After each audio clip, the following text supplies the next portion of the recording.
like the LA thing too, or had it not yet started? As far as people moving out here, Yeah, for to pursue entertainment. let me think.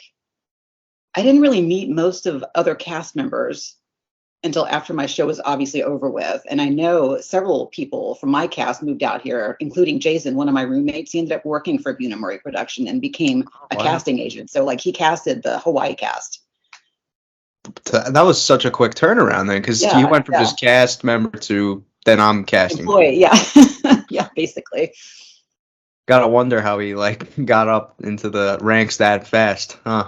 I don't know. I think now we talk all the time. I think he owns his own casting agency now. So he casts for other reality shows as well. Oh wow. Yeah. That is pretty neat. Did you have like any type of TV aspirations as far as like, I want to do this, and that's what led you to kind of want to audition? I don't, not particularly. If the times I ever thought that I might want to get into the entertainment industry, it was more as I would love to have been like a host for like some sort of entertainment show, but never like acting has never been. I've tried to act. I'm absolutely fucking horrible at it. You never want to see me act. So that was never a thing with me. I knew from the beginning that I would suck at it. So yeah, no. No, did you watch reality TV? I watched a little bit of the New York season of The Real World. This was when I was like, I think I was probably 16 at the time.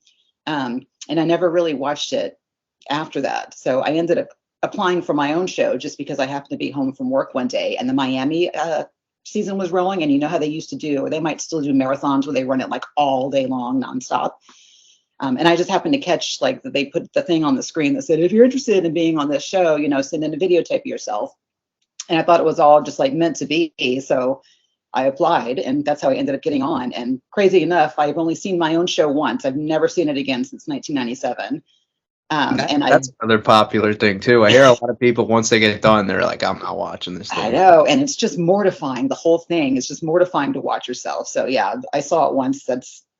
That's all I ever needed to see. So, Was that what it was for you? Just the natural thing of, it's like a human instinct. You don't enjoy hearing yourself talk. Like if you see yeah. yourself back, you're like, oh, why does my voice sound like that? Or like, why do I look like that? Was that what it was? Or was there anything else in particular where you were like, yeah, I don't need to see this? I think it was a combination of things. First, I'm just the type of person I don't like pictures of myself. I think I look hideous in every single photograph. Like you said, I hate my own voice. I hate the way I look on camera. But then when you go through an experience like that and you watch yourself on TV and you see yourself from other people's perspective, and it's unfortunate because as we all know, I don't know what reality TV is like today, but back then, even though it's unscripted TV, it's still kind of very heavily edited, so it's not really reality. So when you go through the experience and then you watch it, it's hard to watch because all you're doing is criticizing the episode or the TV. Either you're criticizing yourself, you're criticizing the way a certain story was portrayed because it was inaccurate, or important bits and pieces maybe hit the cutting room floor and didn't make it in like you would have hoped that they would have. Just stuff like that. It's hard to watch it without being hypercritical.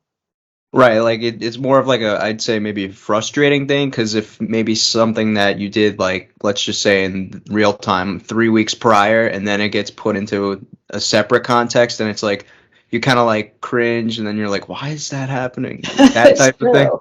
Like one episode, you can see because you lived it that it's not chronological order. Like in one 22-minute episode, you'll see something that maybe happened in April put in together with a conversation that happened in February.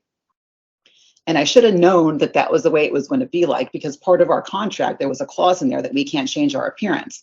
So you can't like dye your hair, you can't cut your hair, anything like that, because that would disturb the editing process. And that should have been a red flag number one, that they were going to end up taking bits and pieces together. I mean, it is a TV show. They're trying to tell, like a certain storyboard. So naturally they would do that, but you're not really prepared for that until you actually watch it. And you're like, no, that is not the way that happened, or that happened months apart from that.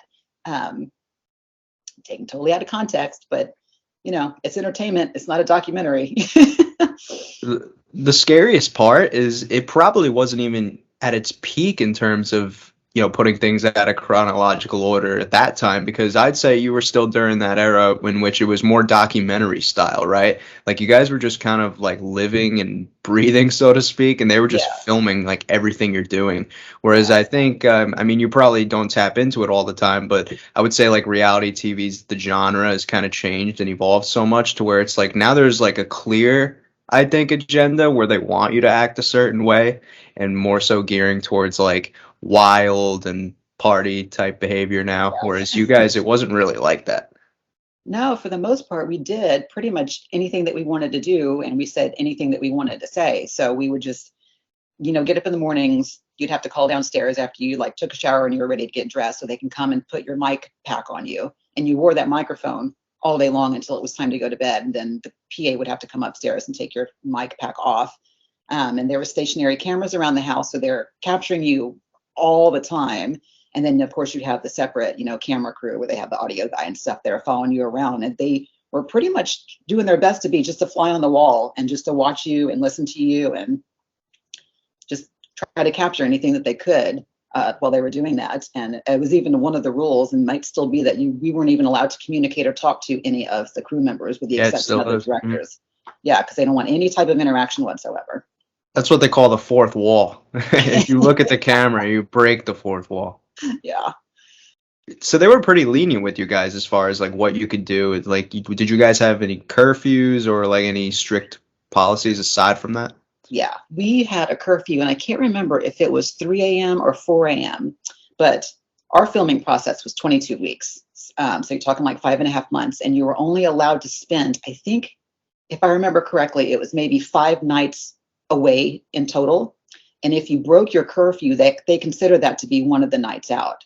So you had to be Oh, very wow. careful. I mean, you're all like, we're 21 years old, we're partying, we're out in the clubs until they close at 3 a.m. So a lot of us, many weekends, were trying to make sure that we got home by our curfew. That way we wouldn't be docked a day, because that would take away from our, I guess, vacation time. Because some of us, Mhm. like I went home for my 21st birthday, and I kept my days so I could go down there for the full 5 days.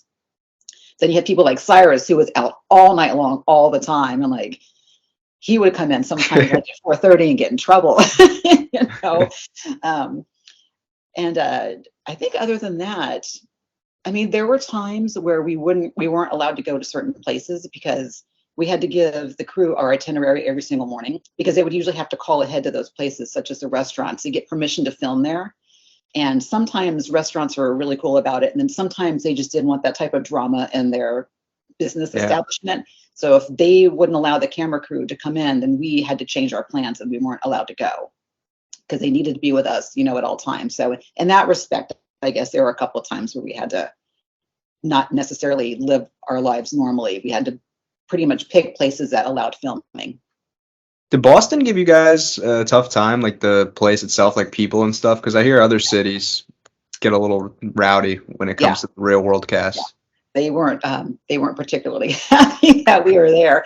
And in our neighborhood, specifically Beacon Hill, which is a really beautiful upscale neighborhood in Boston, they didn't want that type of, I guess, project going on in their neighborhood, because they knew that we were just a bunch of kids, living on their street.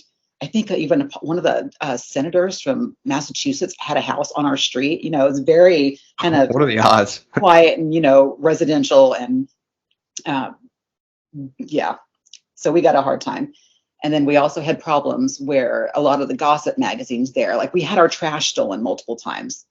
So they could dig through our trash and try to read like because we didn't have email back then. Everybody was sending like old school, like handwritten letters and cards to family members and friends back and forth. And so they would try to dig through our trash, and we would see them too. Like our crew would watch our trash sometimes, and we'd see somebody come by and pick it up, try not to be conspicuous, and then walk down the street. And then you would see like the crew come down from downstairs, like running their asses down the street to try to get our trash back, which I thought was pretty entertaining for us to watch. That's some next level it was detective just stuff. freaky and weird. Yeah. How would you say the reception was? Because obviously social media had not yet existed, but I would Thank say God. that like when people are identifying like LGBTQ cast members that they could like sympathize with and relate to, I'd say you're one of the more recognizable ones. How would you say like your reception was coming off this thing? Were you met with mostly positive reactions, or did you get some maybe not so nice reactions here and there?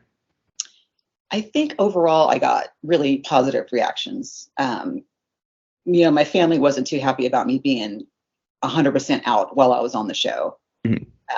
But I didn't know of any other way to be other than being myself. So there were some repercussions there just with like my own personal family members because they were still kind of having a hard time, with me being out of the closet because I'd only been out like for a couple of years. It was still fresh for them at least.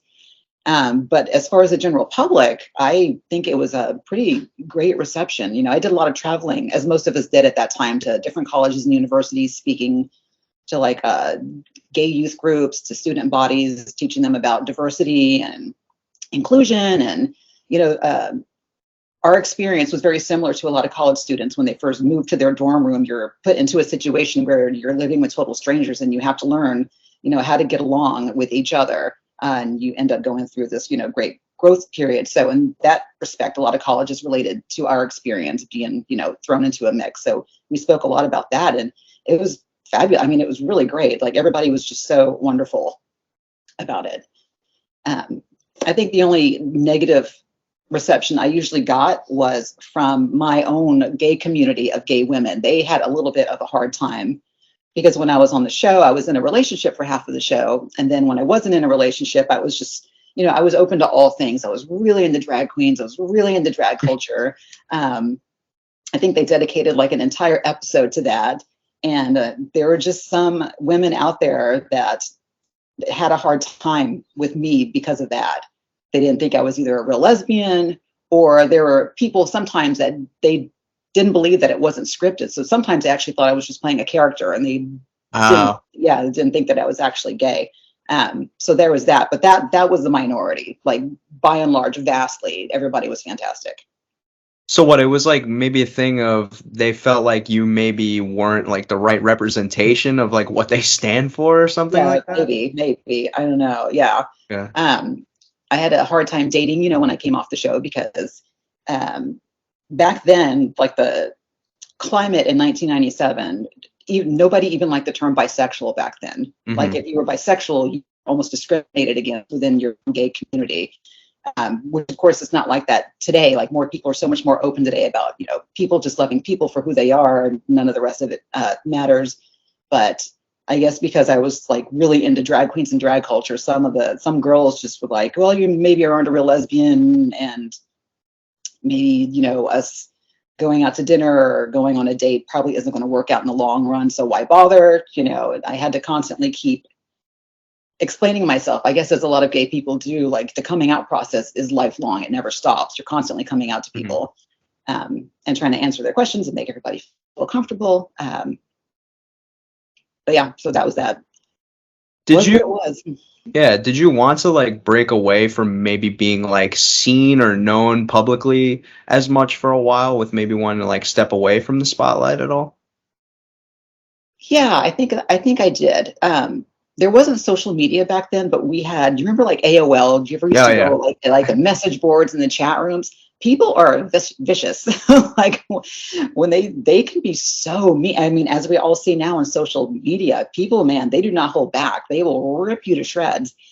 And at least back then, we didn't have Facebook or Instagram or anything, but we had those chat rooms. And so many of us were going into those chat rooms, which was a huge mistake. And we were just reading all of like the nasty comments that people would make.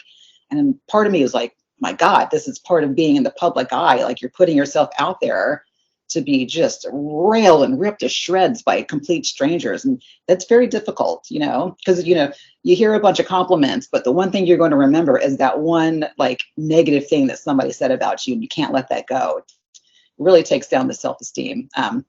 So it took me a while to realize that I needed to stay away from the message boards.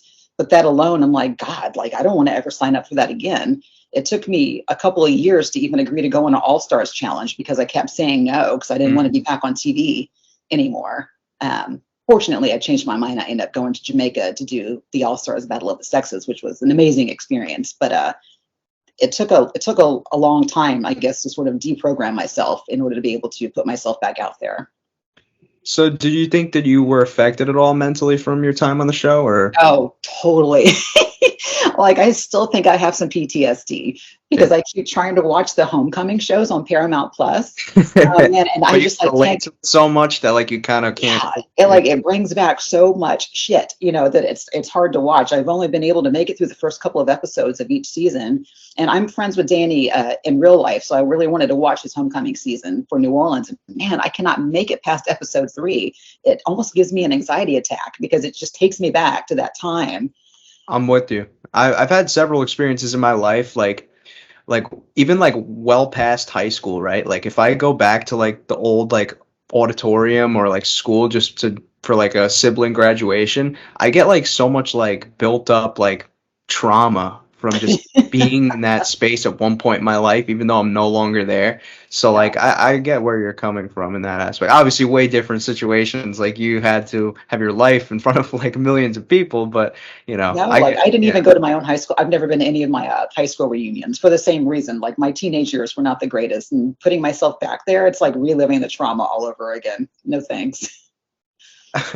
How did you get tapped into the drag scene, I guess you can call it? When I first came out, I really didn't know any other gay people, and my first girlfriend was somebody that I had been working with, so I met her at work. And she's like, we got to get you, out there. You got this whole new community. And I'm like, yes, I want to like see what it is all about. So, this is Gulfport, Mississippi. There was only one gay bar, or maybe two at most in that entire area. So we ended up going out one night, and she was like, you're going to love this. It's so much fun. There's going to be a drag show. It was at midnight. She's like, if you can stay awake, then let's watch this drag show. I'm like, okay. So I saw the drag show, and I thought it was so fantastic. I think there's so much fun. Um, Watching somebody have that much confidence to be on the stage in general, I think it's just so fantastic. And I just thought that, I don't know, it was just so much fun. I just loved the hair and the makeup and the clothes and the shoes. And I just ended up becoming friends with one of the MCs which was a drag queen at my local gay bar. And I just felt very comfortable, like in that environment. I just loved being around them. I don't know if you've ever hung out with drag queens before. They're fucking amazing. Like, they just have the best personalities. So funny, so much life. And I just sort of stuck with that. And so when I got to Boston, the first thing I did was I started scoping out like drag clubs or drag shows so I could go hang out and take my roommates and everybody could have a good time, watching the show. And it just sort of grew from that. Yeah, you found the loophole. You were way ahead of your time when it came to like finding like the internet stuff as far as like the message boards and stuff. Oh my God. And I guess it comes to nobody's surprise now that I'm a front end website developer. That's what I've been doing my Oh, entire that's what you do adult now. life. Wow. Yeah. So it's like one thing led to another. But God, the internet back in 97 was like nothing. There was nothing, bare bones. I don't even know what browser people were using. I couldn't even figure out email. Like nobody knew what email was. Yeah, then you guys have pagers and stuff. Is that what it was?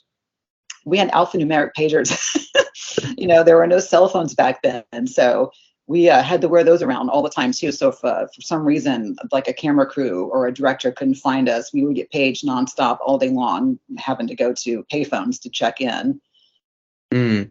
What would be like typically the first response that something or someone would say to you, like if they run into you, let's just say at like a supermarket or like a local store? What would be like a typical thing that they would say? Oh God, first they're like, oh my God, are you Genesis Real World? And what's funny is because my name is so unique that Yeah. sometimes if they think they might recognize me, but not quite sure, as soon as they find out my name, like especially at a restaurant, um, then it's usually the dead giveaway. Um, but I think the most common question is always, is it really real? Like that seems to be most people's number one question. That's a misconception. Why do you, like, I'll ask you this, like, why do you feel like people assume that it isn't real? Maybe because sometimes the craziness that they're watching, like you don't want to believe that somebody would actually like do or say, certain things that they have.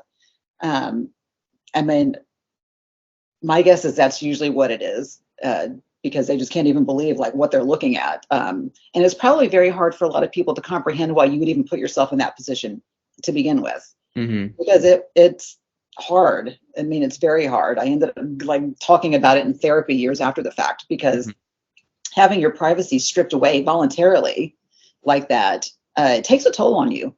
And we're not filming for a couple of weeks. We're filming for like almost 6 months. So that's a lot day in and day out to have like, because again, no cell phones, which means that all of our phones were tapped. So you have your conversations being listened to, you're wearing a mic. So you're personally being listened to constantly, including when you go to the restroom. You know, you got stationary cameras watching you. You got mobile cameras following you around.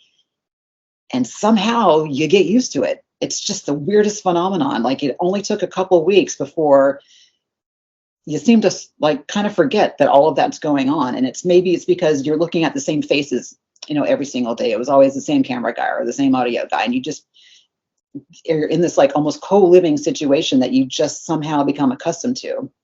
I mean, it's almost mind blowing when you think about it. Yeah. It must have been a culture shock then. Well, I hear from a lot of people it is, like as far as returning from the shows themselves, because after living like under those like super tight conditions for such a long period of time, and then once you go back into your old normal, you don't even know like how to react. No, it was really weird. It was very isolating. In Mhm. some ways, it's very lonely because you're used to having a group of people around you, you know, all of the time. And because you're wearing a cordless mic, like I think maybe there was even one episode where I was in the house by myself and I wanted to order a pizza and I didn't know where to find the phone book because phone books were still a thing back then. And so I was talking into my mic and I'm like, where is a phone book? Like, I'm so hungry. I want to order a pizza. And I like went downstairs, came back upstairs, and magically there's a phone book sitting at the desk that I was sitting at because somebody heard me and Yeah. got my phone book for me. And you're used to, I guess, maybe in some ways, as freaky as it is to have somebody watching and listening to you the whole time, it's almost comforting at the same time that you know that you're never alone. And when you lose that, my dog's barking. Yeah, it's okay. He sees somebody mowing their lawn. Great. It's hard. And also there are times, dude, hey, I have 4 dogs, by the way. Wow. Yeah. And the only place in our house where I could get any privacy was the bathroom. So I got used to going to the bathroom to be able to read a book and stuff. And I was still doing that when I came home to Mississippi. It was like I was going to the bathroom without realizing what I was doing just to read a magazine or to read a book. Yeah. Mississippi, I hear, because that's in the South, correct? Oh, yes. My wife is getting the dogs for me. Yeah. Thank you. Oh, my God. Yeah, we're talking like the deep, deep South, like Oh, the wow. heart of the Bible Belt, deep South. So that's like must have been a tough navigation, I guess, with being from the LGBTQ community. It was. And I didn't stay in Mississippi. When I came back off the show in Boston, I went home for like a couple of months just to sort of get my affairs in order. And then after that, I pretty much jetted and I moved to Orlando, Florida, which I ended up living there with, ironically, a friend that I met while I was living in Boston. Somebody who like barely ever was on camera, but we ended up becoming really good friends. He's like, girl, I'm moving to Orlando because I got a job at Disney. I'm like, good, because I'm like so out of here. I can't stay in Mississippi anymore. So I ended up living there for a little while before I relocated to Los Angeles. I also heard that you kept touch with, I think, maybe a few of the kids that you guys had to watch at the daycare that you guys were working at. Yeah, there was a couple of them that have found me through social media, one of which I'm friends with on Facebook. And then another girl ended up finding me on Instagram, which has been really cool to be able to be like, oh my God, like what happened? Like, where'd you go to college? Do you have kids now? Which, you know, they all are like married now. And it's been nice to, you know, and to see what turned out from them. And I'm not the only one. There are several of the people from my cast that are still in touch with like certain kids that were with us at the after school program. Well, hopefully not Montana for their sake. Poor Montana. She'll never hear the end of that. No, she won't. She'll never live it down. Oh, man. Yeah, I think there was the one scene when you guys actually were watching those kids. Didn't one of them tell you that they weren't going to be able to watch the show, or their families weren't going to be able to watch the show because of how you identified? They were talking about, this was the year that Ellen DeGeneres came out of the closet on her sitcom. Mhm. And none of the kids at the after school program knew anything about my personal life. I kept that like outside of, I guess I don't want to call it work because we were volunteers, but I kept it outside of that program. And so one of the little girls was talking about how she was no longer going to be able to watch the Ellen show because her parents weren't going to let her anymore because they didn't want her exposed to somebody who was gay. And she was telling me that, of obviously not knowing that I was gay. So I ended up becoming very upset about it. And Camila ended up sort of taking control of the situation for me and used it as a teaching moment for the little girl. Basically trying to tell her, teach her a little bit about discrimination. And she made a comment to the little girl saying, I know somebody that you know that's gay and you really like them a lot. Because this little girl and I were kind of close. She was one of the kids that I pretty much like did all her projects with her and helped her with her homework most days. And I started crying about it, and I went to the bathroom because I didn't want her to see me crying, because then I didn't want to have to tell her while I was crying, and you don't want to upset children, Mm-hmm. And so I guess that scene ended up becoming like the big scene for a lot of people. It's like one of the pillars. Yeah, because we know that kids are being taught to discriminate. But it's when you like, I was personally experiencing it for myself. It was like happening to me in real time with a child that I was very close to. So it hit hard, for me. And I wasn't able to speak up for myself or to say anything. And in some ways I was sort of scared too, because I didn't want to get in trouble by the staff. Because Camila and I did get into a little bit of trouble with the staff after the fact. Oh, wow. Why? Yeah. Why was that? Because that was such a sensitive topic that as staff members, you're not really supposed to have those conversations with kids in the after school program, because you don't want to contradict anything that they're being taught at home. And I don't want to say we got like in trouble, but there was certainly a conversation that happened after the fact, because it wasn't too long before the parents were calling the after school program wanting to know what happened, what was said. And, the little girl's being filmed. And personally, I really wish that I feel like they should have blurred her face out for that particular scene, because she was a minor. Yeah. But the parents had previously signed a release form, and they knew that was probably going to make it onto the show. So there was that whole shit show going on in the background. Hey, they were hoping their kids were getting them some residuals or something. That's one of those, I feel, situations where like the staff members are like, no, but then the production crew is like, yes. Like, this is perfect for the show. And that's just such a real and like raw moment, especially back then, to occur. And those are the type of situations I feel like just in reality TV that aren't like existing anymore, because of like how the cultures and the times have just evolved. Like I feel like with social media now playing such a big part, like it's almost hard to see like what's like real anymore. If that makes sense. It's true. And I don't even know what shows. I've heard that a lot of reality shows today, they kind of are. They're not necessarily scripted because you're not acting, but they are. I think you mentioned earlier, they are kind of like really predefined now in terms of what the storylines are going to be for each episode, where the vacations you're going to be taking together, like all these things are kind of like pre-mapped out. Yeah, I think like they do like a better part now of kind of encouraging the cast to like drink or something like that, or like if they're not like doing something over the top, they'll be like, hey, like, you guys know we are filming a TV show here. I mean, I do watch some reality shows today, and I look in the background and I see like 47 bottles of wine and alcohol. That's all set up for them, almost like an help yourself open bar. And we're like, yeah, that they know that's a recipe for some good TVs to get everybody nice and drunk. Did you have like a coming out story prior to the show? Like, was it like a drawn out process, or was it more straightforward with how you came out? I came out my senior year of high school, and I had just met my first girlfriend at work. And so this was all kind of happening simultaneously, where like we had just started dating, like only for a couple of weeks. And I wasn't going to tell anybody in my high school because I was literally just about to graduate in a few months. And I was sitting like out around a bunch of friends, and somebody made a comment about, they're like, well, isn't that gay? And I'm like, you know what? I'm gay. So you probably shouldn't say stuff like that in front of me. And everybody was like, what? Like, what did you just say? I'm like, oh my God. Yes, you guys, I'm gay. I have got a girlfriend I just started dating at work, and spread like wildfire. Like everybody in my high school knew practically within like a couple of hours of what I had just said. And so from there, I basically just sat down with my family. I'm like, this is happening. I got somebody I'm dating and it's not a guy, it's a girl. Um, and it's almost like everything happened like it was very fast and furious.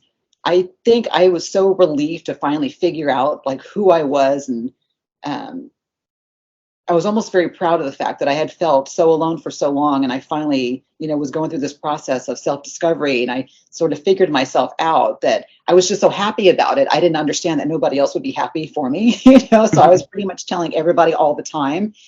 Um, so it really wasn't necessarily drawn out for me. It was like I think I took a lot of pride in telling people that I was gay, and I think some of that maybe was for the shock value of it, because I wasn't what most people would stereotype as like your stereotypical gay woman, whatever that means. But everybody seems to have a stereotype, and I liked not fitting into that stereotype when I was telling people. I think it was good to educate people and going, you don't judge a book by its cover. Like there's no stereotype.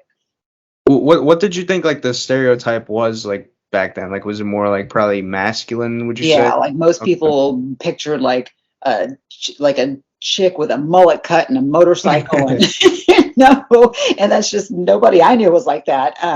But that was the picture in everybody's mind.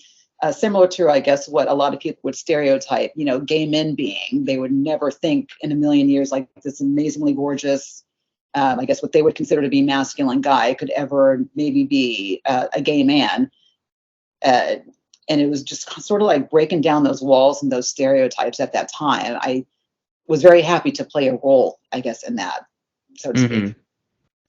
You guys keep pretty good contact, right? Like the cast? We all, we've seen most of each other since the show. Now, some of that was during the college circuit tours that we were doing, where sometimes we would go together as a cast and speak at a college or university. Today, there are 6 of us that we have a group text thread that we have. So we're all constantly, sharing things or chiming in or, happy birthday, like whatever the situation is. So we're all pretty close knit with the exception of Sean. He's the one that's sort of like the outlier. He's not in communication with any of us. He's not part of our group thread. When we were asked to do a homecoming show of our own, we all agreed to it, but he doesn't want to have anything to do with it. So he's sort of just like, out doing his own thing. Oh, okay. Well, you were on board for the homecoming though, right? I was hesitant in the very beginning, and I think there were a couple of us that still are a little bit traumatized from the first experience. They were like, do you really want to put yourself through that again? But we eventually, came around because we just looked at it as an opportunity to get to be together again and hang out, back in our own stomping grounds, Boston, and just, reminisce and be nostalgic. So in that respect, we were actually looking forward to it. But unfortunately, it didn't happen because Sean doesn't want to do it. I mean, what and like you're like from an objective standpoint, do you think like it's the right call on his part? Yeah, I do. I think so because he is a politician. He's looking to, or at least he was at the time, looking to run for another office. I think in this upcoming midterm election in November. So you have to take a lot of things into consideration when you're in the public eye like he is, because you can't control the way that they're going to edit you. You don't know how you're going to be perceived. So in that respect, all of us completely understand why he would be hesitant to put himself out there like that. It was just unfortunate that we didn't get to do the show, because of that, but it's completely understandable. Yeah, based on like my calculations, then you guys probably would have been the 3rd season had you guys all agreed to do it. Yeah, I think so. Because if they were going in order, then it probably would have been you guys. Yeah, I did. Yeah. Unfortunately, obviously they can't go in order because it depends on, who's available, who's not. You got the San Francisco season who's missing several people. So they're probably never going to get asked to do it. And because Rachel, Sean's wife, is part of that season and she's on Fox News. So for the same reasons as Sean, she would not be interested in doing the show because they don't know, what her portrayal is going to be like. So yeah, I guess they're just going through and contacting, and just feeling everybody out and seeing, who's available, who's into it, what would the story be.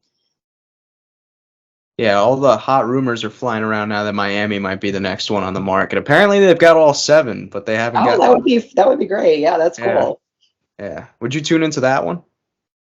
if I could make it past the first couple of episodes without being traumatized. Oh no, that might draw you back. That was one of Having the an first anxiety seasons that you attack. watched, so maybe.